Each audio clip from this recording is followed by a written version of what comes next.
Hello ಎಲ್ಲರಿಗೂ ನಮಸ್ಕಾರ. ನನ್ನ ಇವತ್ತಿನ ವ್ಲಾಗ್ನ ನಾನು ಈಗ ಸ್ಟಾರ್ಟ್ ಮಾಡ್ತಾ ಇದ್ದೀನಿ. ಸೊ ಇದು ನಿನ್ನೆ ರಾತ್ರಿಯ ವ್ಲಾಗ್ ಅಂತಲೇ ಹೇಳ್ಬೋದು.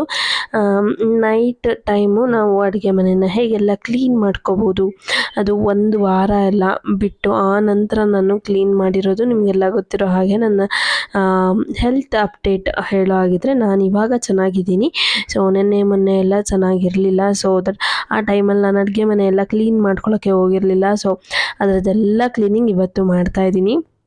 ಸೊ ಈ ವಿಡಿಯೋನ ನಿಮಗೆ ಇಷ್ಟ ಆಗುತ್ತೆ ಅಂತ ಅನ್ಕೋತೀನಿ. ಇಷ್ಟ ಆದರೆ ಗೊತ್ತೇ ಇದೆ ಅಲ್ವಾ, ಲೈಕ್ ಮಾಡಿ, ಶೇರ್ ಮಾಡಿ, ಕಮೆಂಟ್ ಮೂಲಕ ನಿಮ್ಮ ಅಭಿಪ್ರಾಯಗಳನ್ನ ತಿಳಿಸಿ ಅಂತ ಹೇಳ್ತಾ, ನೀವಿನ್ನು ಯಾರು ನನ್ನ ಚಾನಲ್ನ ಸಬ್ಸ್ಕ್ರೈಬ್ ಆಗದೆ ನೋಡ್ತಾ ಇದ್ದರೆ ದಯವಿಟ್ಟು ಸಬ್ಸ್ಕ್ರೈಬ್ ಆಗಿ ಅಂತ ಹೇಳ್ತಾ ಇವತ್ತಿನ ವ್ಲಾಗ್ನ ನಾನು ಈಗ ಸ್ಟಾರ್ಟ್ ಮಾಡ್ತಾ ಇದ್ದೀನಿ. ಸೊ ನಾವು ಆಲ್ಮೋಸ್ಟ್ ಎಲ್ಲ ಟೈಮ್ನ ನಾವು ಅಡುಗೆ ಮನೆಯಲ್ಲೇ ಸ್ಪೆಂಡ್ ಮಾಡ್ತೀವಿ. ಹಾಗೆ ರುಚಿಯಾದ ಅಡುಗೆಗಳನ್ನ ಮಾಡೋದ್ರಿಂದ ಅಡುಗೆ ಮನೆ ತುಂಬ ಕ್ಲೀನಾಗಿ ಇರಬೇಕು. ಎಸ್ ಹೌದು, ಬಟ್ ಒಂದೊಂದು ಸಲ ಎಕ್ಸಮ್ಷನ್ ಇದೆ ಅಂತಲೇ ಹೇಳ್ಬೋದು. ಯಾಕಂದರೆ ನೋಡಿ, ಈ ರೀತಿಯಾಗಿ ನನಗೆ ಹುಷಾರಿರಲಿಲ್ಲ. ಆ ಟೈಮಲ್ಲಿ ನಾನು ಒಂದು 4 ದಿನ ಅಡುಗೆ ಮನೆ ಕಡೆ ತಲೆನೇ ಕೆಡಿಸ್ಕೊಂಡಿರಲಿಲ್ಲ. ಸೊ ಆ ಥರ ಆದಾಗ ಏನೂ ಮಾಡೋಕ್ಕೆ ಆಗಲ್ಲ.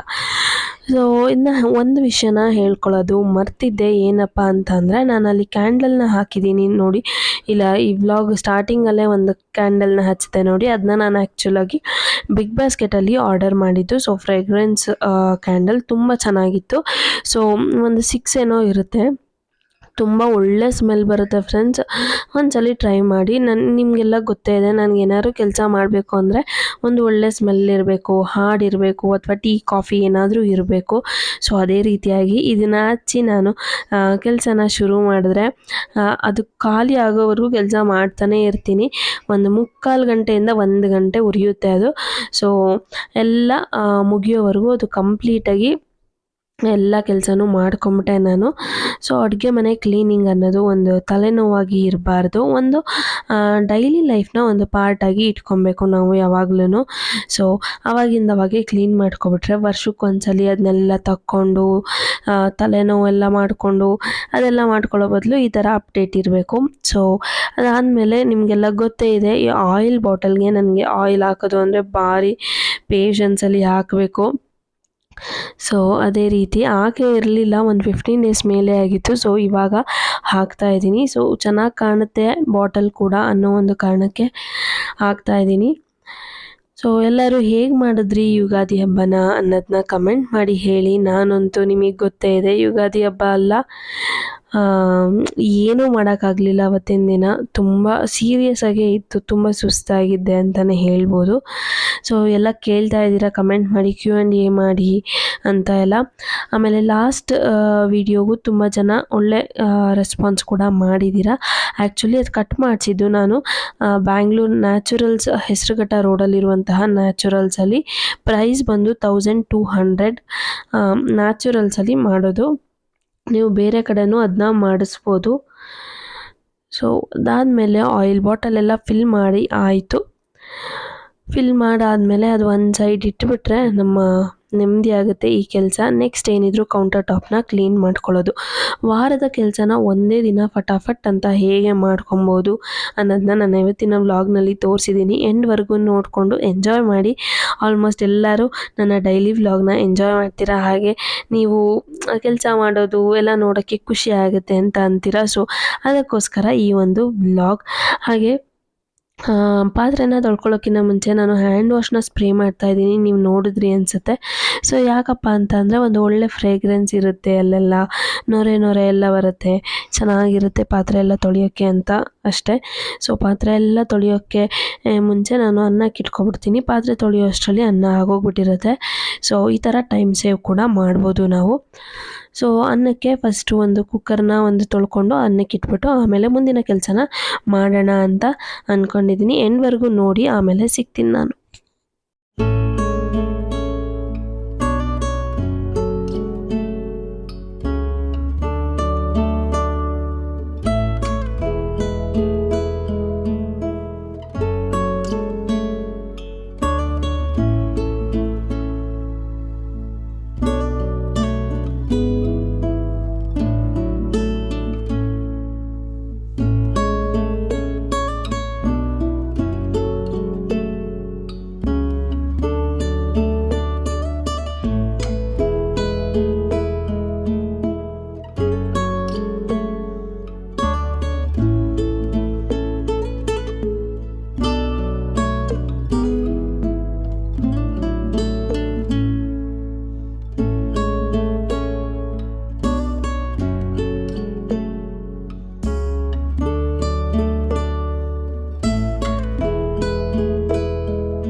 ಇದೆಲ್ಲ ಕೆಲಸ ಮಾಡೋಕ್ಕೆ ನಮಗೂ ಸ್ವಲ್ಪ ಎನರ್ಜಿ ಬೇಕಲ್ವ. ಸೊ ಹಾಗಾಗಿ ಪಿಸ್ತಾ ಮಿಲ್ಕ್ ಶೇಕ್ನ ತೊಗೊತಾ ಇದ್ದೀನಿ. ಸೊ ಅದು ನನ್ನ ಸಿಸ್ಟರ್ ತಂದುಕೊಟ್ಟಿದ್ದು.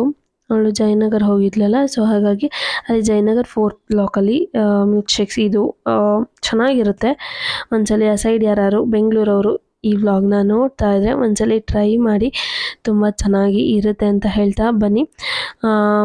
ಗ್ಯಾಸ್ ಸ್ಟವ್ನ ಕ್ಲೀನ್ ಮಾಡ್ಕೊಳ್ಳೋಣ. ಗ್ಯಾಸ್ ಸ್ಟವ್ನು ಅಷ್ಟೇ ಕ್ಲೀನ್ ಮಾಡಿ 1 ವೀಕ್ ಮೇಲೆ ಆಗೋಗ್ಬಿಟ್ಟಿತ್ತು ನಾನು. ಸೊ ಹಾಗಾಗಿ ಕ್ಲೀನ್ ಮಾಡ್ಕೊಳ್ಳೋಣ. ಜಾಸ್ತಿ ಅಡುಗೆ ಏನೂ ಮಾಡಿಲ್ಲ, ಒಗ್ಗರಣೆ ಆ ಥರ ಎಲ್ಲ. ಸೊ ಹಾಗಾಗಿ ಜಾಸ್ತಿ ಗಲೀಜು ಕೂಡ ಆಗಿಲ್ಲ. ಯಾಕಂದರೆ ಜಸ್ಟ್ ಒಂದು ಗಂಜಿ ಆ ಥರನೇ ಮಾಡ್ಕೊಂಡಿದ್ವಿ ನಾವು ಒಂದು 2-3 ದಿನ. ಸೊ ಹಾಗಾಗಿ ಜಾಸ್ತಿ ಕೂಡ ಗಲೀಜಾಗಿರಲಿಲ್ಲ. ಹಾಗೆ ಮೇಲೆ ಮೇಲೆ ಕ್ಲೀನ್ ಮಾಡ್ಕೊಂಬಿಡೋಣ ಅಂತ ಅಂದ್ಬಿಟ್ಟು ಮಾಡ್ಕೋತಾ ಇದ್ದೀನಿ. ತುಂಬ ದಿನವೂ ಬಿಡಬಾರ್ದು, ಅದೇ ರೀತಿ ಜಿರಳೆಗಳು ಜಾಸ್ತಿ ಆಗಿಬಿಡ್ತವೆ ಅಂತ. ಸೊ ಎಲ್ಲ ಕ್ಲೀನ್ ಮಾಡ್ಕೊತಾ ಇದ್ದೀನಿ.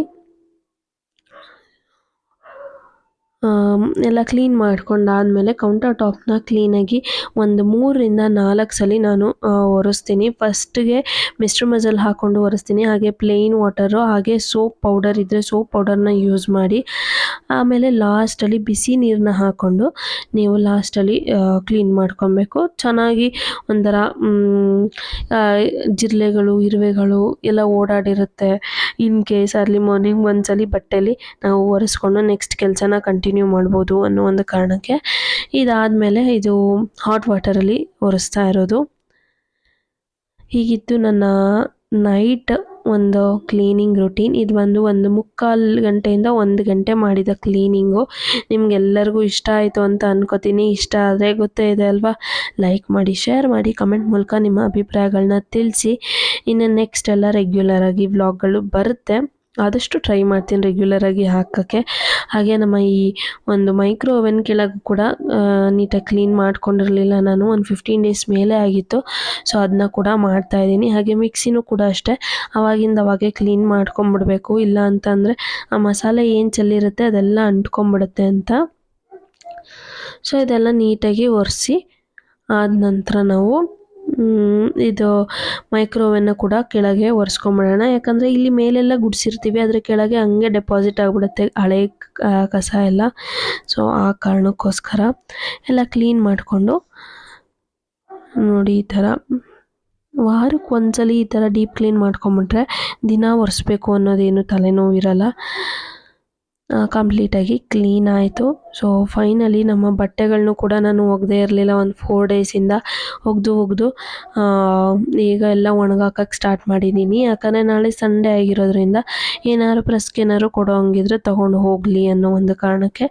ಸೊ ಫೈನಲಿ ಅಡುಗೆ ಮನೆ ಕಂಪ್ಲೀಟಾಗಿ ಕ್ಲೀನ್ ಆಯಿತು. ಬಟ್ಟೆ ಏನು ಒಗೆಯಕ್ಕೆ ಹಾಕಿದ್ದೆ ಅದನ್ನು ಒಣಗಾಕಬೇಕು. ಒಣಗಾಕ್ಬಿಟ್ಟು ಆಮೇಲೆ ಈ ವ್ಲಾಗ್ನ ಎಂಡ್ ಮಾಡ್ತೀನಿ. ಎಂಡ್ವರೆಗೂ ನೋಡಿ. ನೀವಿನ್ನು ಯಾರು ನನ್ನ ಚಾನಲ್ನ ಸಬ್ಸ್ಕ್ರೈಬ್ ಆಗದೆ ನೋಡ್ತಾ ಇದ್ದರೆ ದಯವಿಟ್ಟು ಸಬ್ಸ್ಕ್ರೈಬ್ ಆಗಿ ಅಂತ ಹೇಳ್ತಾ, ಹಾಗೆ ಕಬೋರ್ಡ್ಸ್ಗಳನ್ನ ಕೂಡ ಅಷ್ಟೇ ಮೇಲೆ 2 ದಿನಕ್ಕೊಂದ್ಸಲಿ ಒರೆಸ್ಕೊಳ್ಳಿ. ಏನಾದ್ರು ಚೆಲ್ಲಿದ್ರೆ ಸಾರು ಅಥವಾ ಏನಾದರೂ ಒಂದು ಧೂಳು ಕಸ ಗುಡಿಸ್ತಾ ಇರ್ತೀವಿ, ತಾಗಿರುತ್ತೆ, ಮಕ್ಕಳೆಲ್ಲ ಆಟ ಆಡ್ತಾ ಇರ್ತಾರೆ. ಸೊ ಆ ಟೈಮಲ್ಲಿ ಕಬೋರ್ಡ್ಸ್ ಮೇಲೇನೂ ಕೂಡ ಒಂದು ತುಂಬ ವೆಟ್ಟಲ್ಲ, ಮೀಡಿಯಮ್ ಆಗಿ ನೀರನ್ನ ಚೆನ್ನಾಗಿ ಇಂಟ್ಕೊಂಡು ಒರೆಸ್ಕೊಬೇಕು. ಅದು ವಾಟರ್ ಪ್ರೂಫೇ ಆಗಿರುತ್ತೆ, ಆದ್ರೂ ನೋಡಿ ಈ ರೀತಿಯಾಗಿ ಗುಡಿಸ್ಕೊಂಡಿರಬೇಕು, ನೀಟಾಗಿ ಒರೆಸ್ಕೋಬೇಕು. ಹಳೆ ಗಲೀಜು ಕೂಡ ಕೂರಲ್ಲ, ಅವಾಗೆ ನಾವು ಒರೆಸ್ಕೊಂಬಿಟ್ರೆ ಅನ್ನೋ ಒಂದು ಕಾರಣಕ್ಕೆ. ಈ ಹ್ಯಾಂಡಲ್ಸ್ ಏನಿರುತ್ತೆ ಅದನ್ನ ಕೂಡ ಅಷ್ಟೇ ನೀಟಾಗಿ ಸ್ಟೀಲ್ ಬ್ರಷಲ್ಲಿ ಉಜ್ಜಿ ಒರೆಸ್ಕೊಬೇಕು. ತುಂಬ ಶೈನಿಂಗ್ ಇರುತ್ತೆ ಅವಾಗ. ಸೊ ನಮ್ಮ ಬಟ್ಟೆಲಿ ಇವಾಗ ಸದ್ಯಕ್ಕೆ ಒರೆಸ್ತಾ ಇದ್ದೀನಿ. ಸೊ ಫೈನಲಿ ಆಯಿತು, ಕ್ಲೀನಿಂಗ್ ಎಲ್ಲ ಮುಗೀತು. ಸೊ ಈ ಚಿಮ್ನಿ ಮೇಲೂ ಅಷ್ಟೇ ಜಾಸ್ತಿ ಗಲೀಜೆಲ್ಲ ಕೂರುತ್ತೆ. ಇಷ್ಟ ಆಗಿತ್ತು ನನ್ನ ಇವತ್ತಿನ ವ್ಲಾಗು.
ಸೊ ಇದೊಂದು ಕೆಲಸ ಆಗಿಬಿಟ್ರೆ ನನಗೆ ಇಡೀ ದಿನದ ಎಲ್ಲ ಕೆಲಸ ಆಯಿತು ಅಂತ ಲೆಕ್ಕ. ನನಗೆ ಬಟ್ಟೆ ಎಲ್ಲ ಒಗ್ದಾಗಿರಬೇಕು. ಸೊ ಡಂಪ್ ಆಗಿರುತ್ತೆ 3-4 ಡೇಸಿಂದ. ಫಸ್ಟೆಲ್ಲ ಅವಾಗಿಂದ ಅವಾಗೆ ಒಕ್ಕೊಬೇಕು ಅಂತ ಡಿಸೈಡ್ ಮಾಡಿರ್ತೀವಿ. ಬಟ್ ಏನು ಮಾಡೋದು, ಆಗಲ್ಲ. ಒಗೆದು ಇಟ್ಟರೆ ಆವಾಗಿನ ಕಾಲದಲ್ಲೆಲ್ಲ ಕೈಯಲ್ಲಿ ಒಗೆದು ಆವಾಗ ಒಣಗಾಕಿ ತಂದು ಒಣಗಾಕೋರು. ಅದು ಕಷ್ಟದ ಒಂದು ಫೀಲಿಂಗ್ಸ್ ಗೊತ್ತಾಗೋದು. ಬಟ್ ಇವಾಗ ನಮ್ಗೆ ಆ ಕಷ್ಟ ಇಲ್ವಲ್ಲ, ಅದಕ್ಕೋಸ್ಕರ ನಮಗೆ ಆ ಫೀಲಿಂಗ್ಸ್ ಇಲ್ಲ. ಎಲ್ಲೋ ಒಗೆದಿಟ್ಟಿರುತ್ತೆ, ಒಣಗಾಕಿದ್ರೆ ಆಯಿತು ಅನ್ನೋ ಒಂದು ಬೇಜವಾಬ್ದಾರಿತನ ಬಂದ್ಬಿಡುತ್ತೆ. ಸೊ ಏನು ಮಾಡೋಕ್ಕಾಗಲ್ಲ. ಟೆಕ್ನಾಲಜಿ ಎಷ್ಟು ಮುಂದುವರಿಯುತ್ತೆ ಅಷ್ಟು ನಾವು ಕೂಡ ಸೋಂಬೇರಿಗಳಾಗ್ತೀವಿ. ಹಂಗಂತ ಟೆಕ್ನಾಲಜಿನ ಬೈಯೋಂಗಿಲ್ಲ. ಅದನ್ನು ನಾವು ಹೇಗೆ ಯೂಸ್ ಮಾಡ್ಕೋಬೇಕು ಅದರ ಮೇಲೆ ಡಿಪೆಂಡ್ ಆಗಿರುತ್ತೆ. ಸೊ